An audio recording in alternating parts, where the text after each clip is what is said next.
she said. What you say? That you only meant well when it comes to face. What you say? That you only meant well when it comes to face. What you say? Hi, babe. I'm sorry I'm late. Nag-traffic kasi ako. Tara, kain na tayo. Saan mo ba gusto? Shakey's? Ha? Someone's following me. Please help me. Babe! Finally! Kanina pa kita hinihintay. Kala ko nga di ka na dadating eh. O pre, bakit mo tinitignan tong girlfriend ko? May problema ka ba? Wala.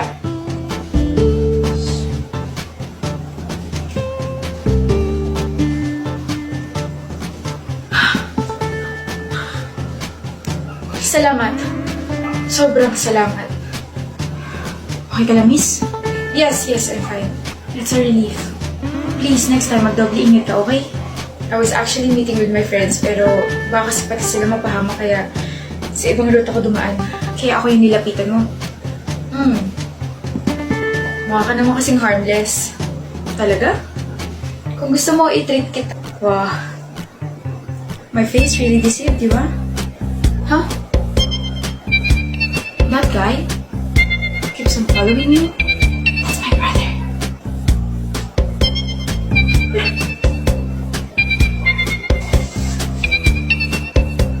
Huwag kang sisigaw. Huwag ka na magtama tumakas. Please don't hurt me. Please. Good job, bro. I've been doing bad things that you don't know about. Stealing your stuff now and then. Nothing you'd miss, but it means the world to me. I wanna ruin our friendship. We should be lovers instead. I don't know how to say this, 'cause you're really my dearest friend. I wanna ruin our friendship. I don't know how to say this, 'cause you're really my dearest friend. Jenny, take my hand, 'cause we are more than friends. I will follow you. But when our fingers interlock, can't deny you're worth it. 'Cause after all this time, I'm still into you. I should be over all the pain.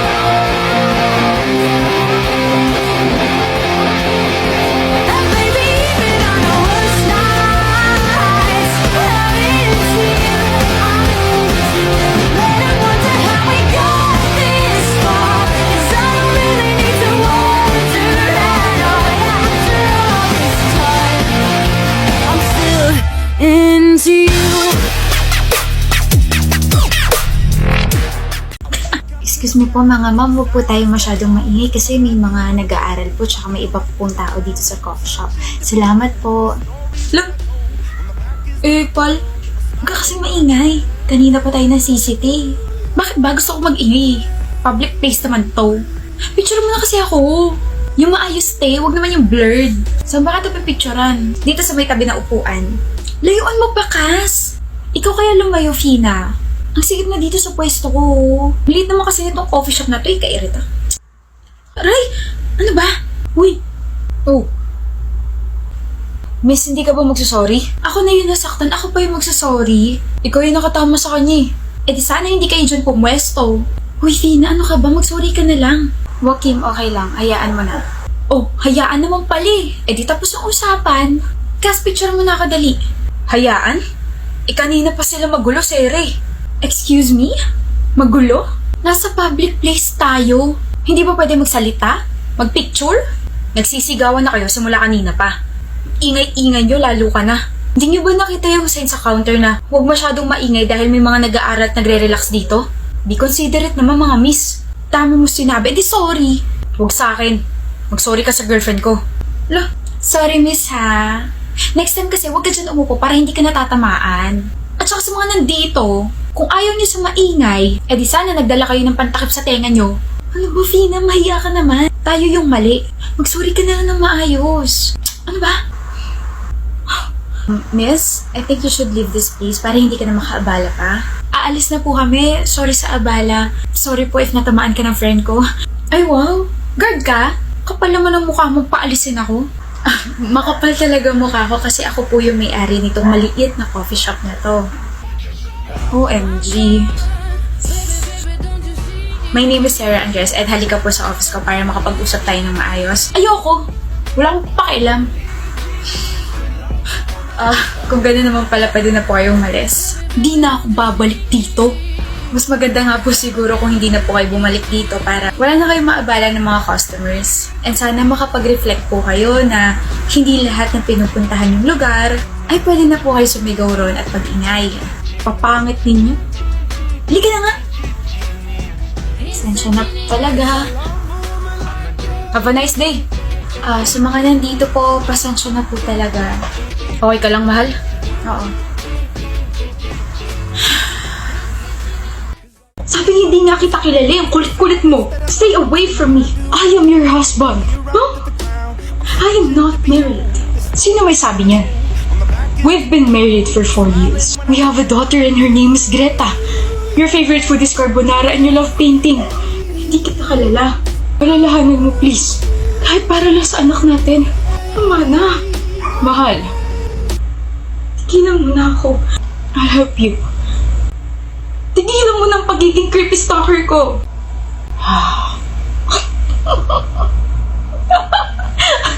I don't know kung ano kailangan mo sa akin. Just stay away from me. Tigilan mo na ako. 4 na taon mo na akong ginugulo. 4 na taon mo na akong sinusundan. So, hindi ka nga nawala ng alaala? Naalala mo ko? Naalala mo ko stalker mo?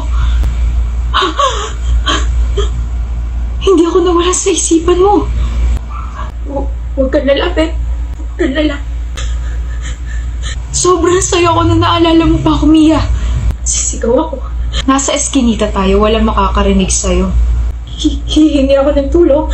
I'm warning you. O sige, bibigyan kita ng 2 buwan. Babalikan kita at sa pagbabalik ko, hindi ka na nila makikita pa. Mamumuhay tayo sa malayo. Magpapakasaya. Ikaw ang hindi na makikita pa. I warned you. Pero hindi ka nakinig. The president's daughter is now safe. Clean the mess and bury the body somewhere else. Darius! I told you not to go out without me. Bakit mo ba gusto makipagkita ha?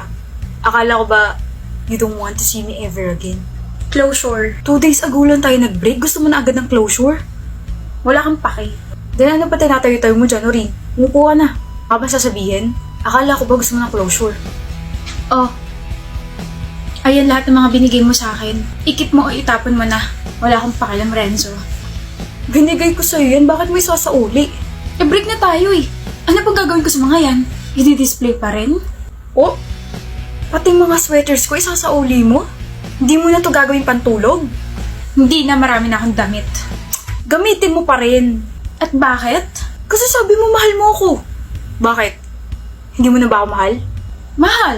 Mas mahal kita. Eh bakit ka ba nakapaghiwalay ha? Noreen, bakit? Kasi nakita ka may kasamang babae. Niloloko mo ko. Ano?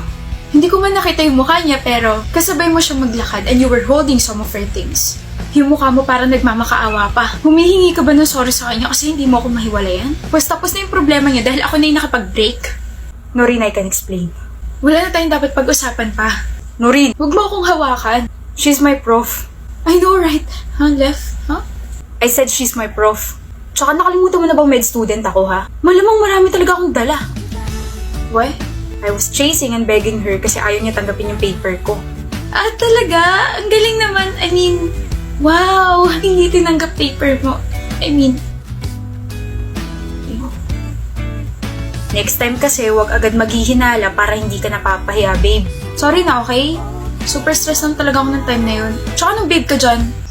Akin na nga to. Ba't ba nasa iyo to ha? Sa akin tong mga to. Binigay mo to. I hope may natutunan ka ngayon. Meron. Hindi lahat ng closure na uuwi sa pagka-close na relasyon. Yung iba nagkakabalikan. Hindi ka na, kain na tayo. Gutom na ako eh. Oh, yung ulo ko. Mabuti na lang at mahabang pasensya ko, Lord.